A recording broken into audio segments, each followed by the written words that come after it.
Viewers of my channel probably already know that I've been planning this Swisha Loop trip for some time now. And I think the whole world probably already knows how it ends. But before we get to that, we have some traveling to do. Situated northwest of Ottawa in a neighboring province of Quebec, the Loop is an 800-kilometer trip into some of the most remote regions of the province. Getting there from my home in Kitchener is a bit of a hike, however, so I decided to split it up into 2 days of initial travel with a planned lunch stop in Peterborough, Ontario. But before we get too far into the trip, it's time for another episode of Amazing and Useless Facts of the 401. The section of 401 that runs through the Greater Toronto Area opens up to a massive 18 lanes of through traffic in some spots. To help manage the heaviest flow of traffic in North America, the freeway uses one of the largest stretches of express and collector lanes in the world. Collector lanes are barrier separated from the main express lanes and are designed to handle local traffic, which requires access to the surface streets through your typical freeway on and off ramps. This gives the express lanes uninterrupted flow through the region without constant attempts of motorists trying to merge into the high-speed through traffic. Sections of the collector lanes are joined to the expressway by way of transfers, basically strategically placed high-speed, multi-lane on and off ramps, which help make merging in the traffic flow easier and smoother. A not too commonly known fact about this system of carriageways is that the signage for the express lanes are the typical green highway sign color, while the collector lane signs are blue, helping drivers differentiate between the two. Heading northwest away from the 401, I decided to take the less traveled 407 express toll route. This privatized toll network uses an array of cameras to read the license plates of vehicles entering and exiting the roadway and billing them accordingly, and steeply. Not too long and we're out of the city and hitting the back roads to Peterborough. One of the great attractions to the area is one of two hydraulic lift locks along the 386-kilometer Trent Severn waterway, this one being lock number 21. Driving underneath the structure in this tight single-lane tunnel and seeing the water seeping through doesn't inspire a lot of confidence, especially given its age.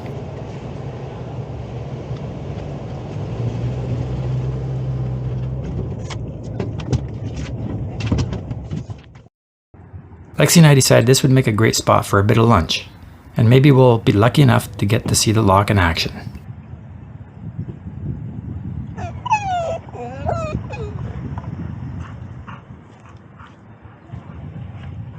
At one time, the two lifts were the highest hydraulic boat lifts in the world, at 65 feet, and at the time of construction in 1904, it was the largest unreinforced concrete structure in the world. The lock uses a pair of massive, gated, 140-foot-long bathtub-like caissons to carry boats up and down on huge 7.5-foot rams, which are hydraulically connected together through a control valve. What's even more amazing about the lock is that it functions without the need of external power. The ascending and descending of the caissons are done with just the use of gravity.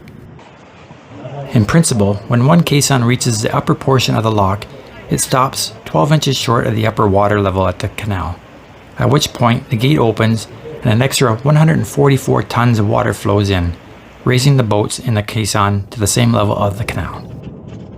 This also ensures that the top caisson is always heavier than the bottom one. With our hunger satiated, it was time to get moving and find a spot to spend the night. Heading out of Peterborough towards an eventual border crossing in Pembroke, we made a stop for gas at a nearby service station.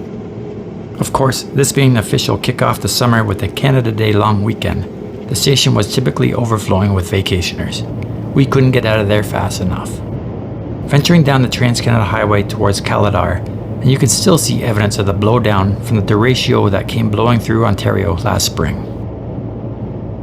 Now heading north on 41, I previously scanned ahead the area using the iOverlander app and located a few potential overnight camp spots to spend the night before we crossed into Quebec. Well, it turns out most easily accessible and scenic spots in the app are no doubt popular with boondockers. The spot I wanted was occupied with an empty boat trailer, so it was on to plan B at this point, which is to say, hoping the next spot on our way was unoccupied. Back up once again Highway 41 and past the Bon Echo Provincial Park. If all else fails, we could possibly spend the night there. However, one location stood out which seemed to hold some promise in that app.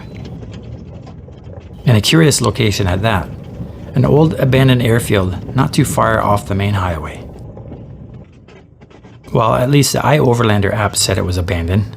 Just to be safe, we decided to set up in the far corner of the strip anyways. Who knows, the runway could still be used for emergency landings. At the very least, this spot gave us some wide open space and some peace and quiet, with the hopes that the mosquitoes wouldn't be too bad.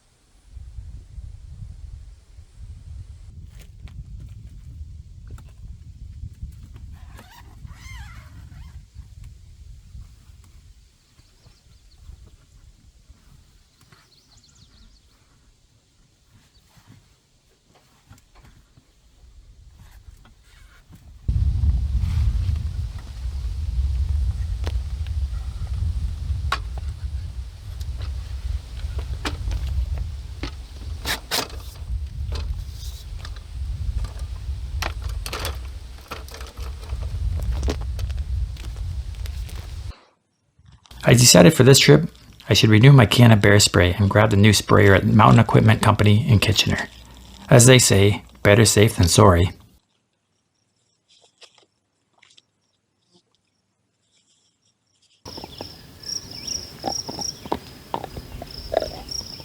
With Lexi all set up and settled in, it was time to throw together a quick dinner. Nothing too fancy for our first day on the road, just a couple of tube steaks with some fried onions.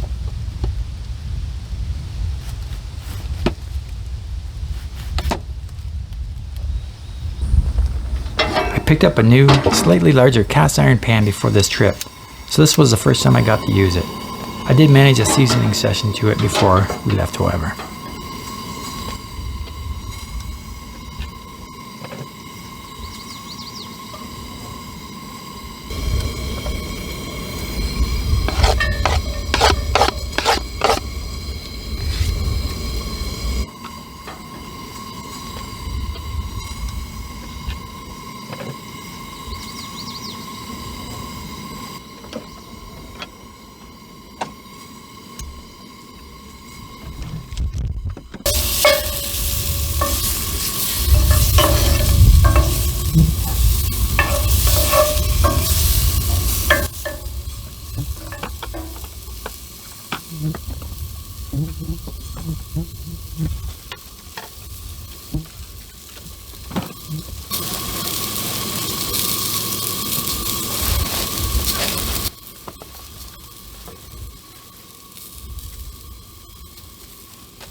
It's kind of funny.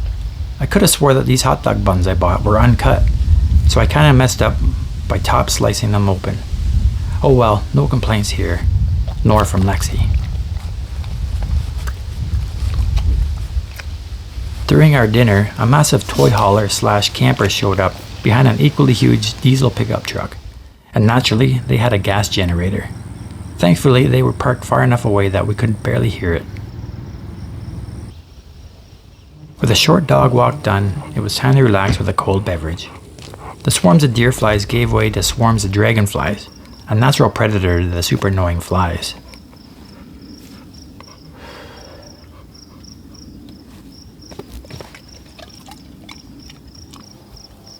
Lexi could have cared less to whatever flying insect was the peste du jour. To her, it was an annoyance regardless. It seems everything is fair game to a dog.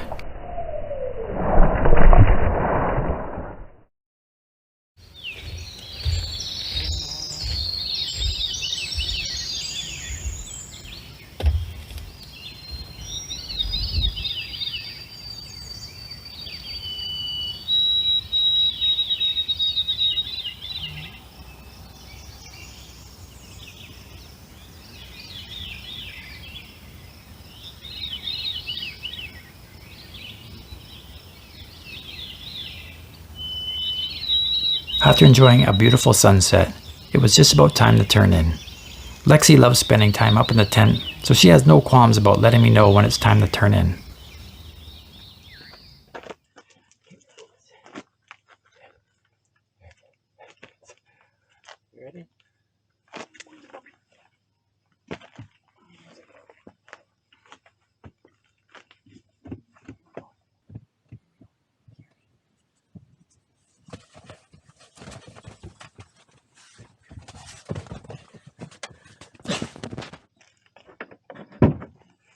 The next morning, with the sun still low on the horizon, it was already incredibly warm and humid.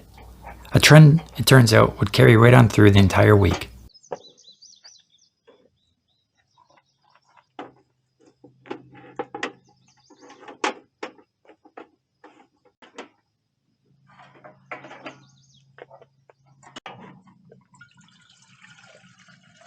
Today, however, we were going to make the push into Quebec and start off on the loop, so it was just a quick hot cup of coffee and a granola bar before we packed it all up and headed off.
Back on the highway and heading north towards Renfrew, the humidity and the poor air quality from the forest fires was quite evident.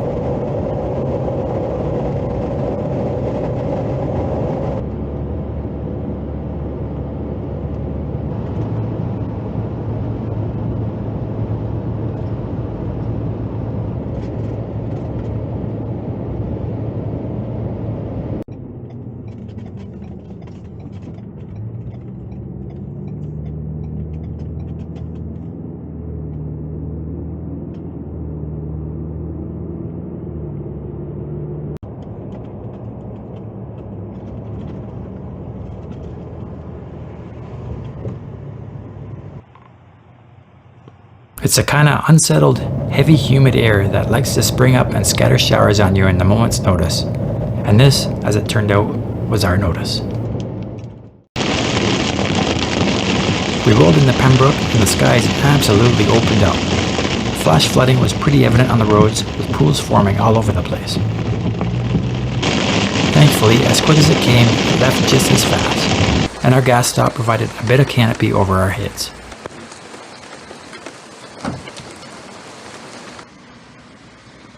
I decided this would be the best opportunity to fill the 20-liter can on the roof, and for a couple reasons. Not least of which was my concern with potentially overloading the roof. This would give me the chance to test it on relatively smooth pavement before heading off-road, to make sure everything was alright. And the other reason to gas up now is the expectedly higher gas prices heading into the long weekend and traveling further north.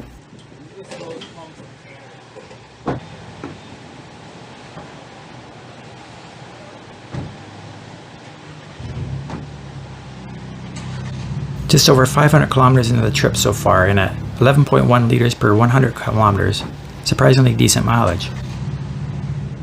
Over the bridge, across the Ottawa River into Quebec, and we're officially on the loop near Rochon. Coming over this little rise, and we spooked a soaking wet bear cub crossing the road. This was the first of a few bear sightings, but the only one I managed to get on video.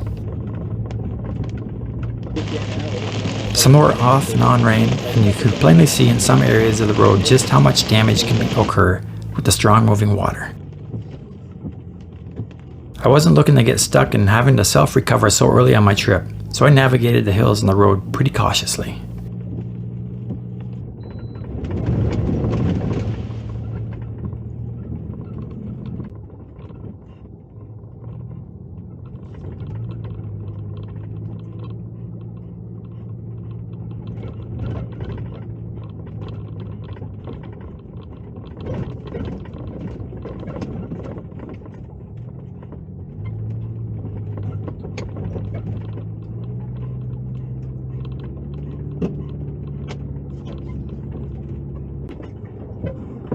While I didn't really need four-wheel drive at this point, I engaged 4-high anyway, just so I could disconnect the sway bar, which noticeably helped with a smoother ride.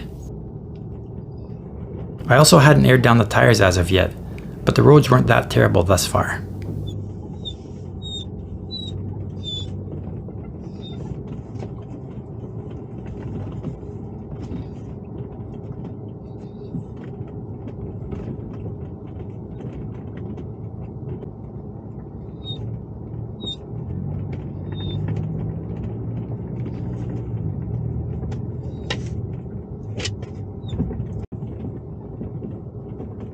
Quite a bit of the low-lying areas were puddling up pretty good.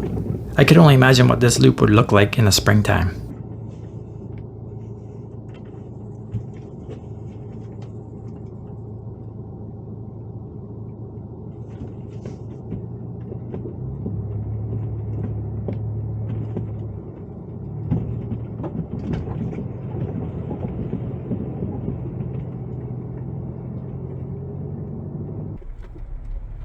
Every scenic meadow or lake we came across, Lexi keenly took notice. I think so far she was enjoying the trip. This close to civilization and clearly on some still used logging roads, the single-lane bridge crossings were seemingly in pretty good shape. As it turns out, later in our journey, we learned that not all bridge crossings are created equal. Sway bar disconnect once again, just to help the ride.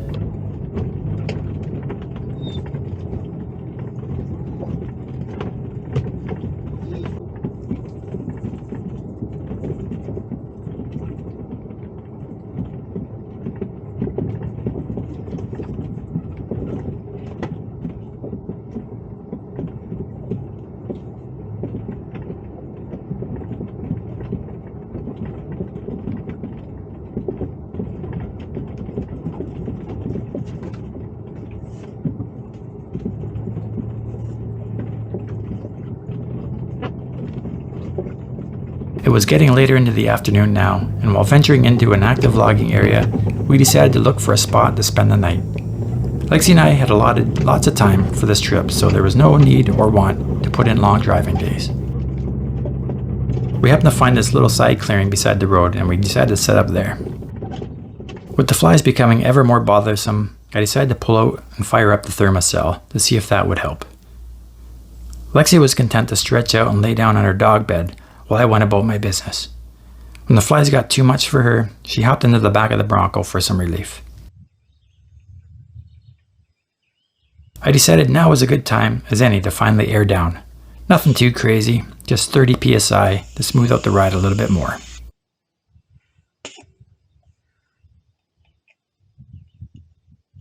With us all set up, it was time to pull out a cold one and reload the fridge with some more drinks, and then get going with some dinner. On the menu tonight, fish tacos.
With a deliciously refreshing citrus rattler paired with that filling dinner, it was time for a little break and take in the solitude and the sounds of nature.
Another adventurous day in the books.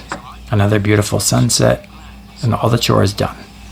Time for some early evening entertainment before turning in.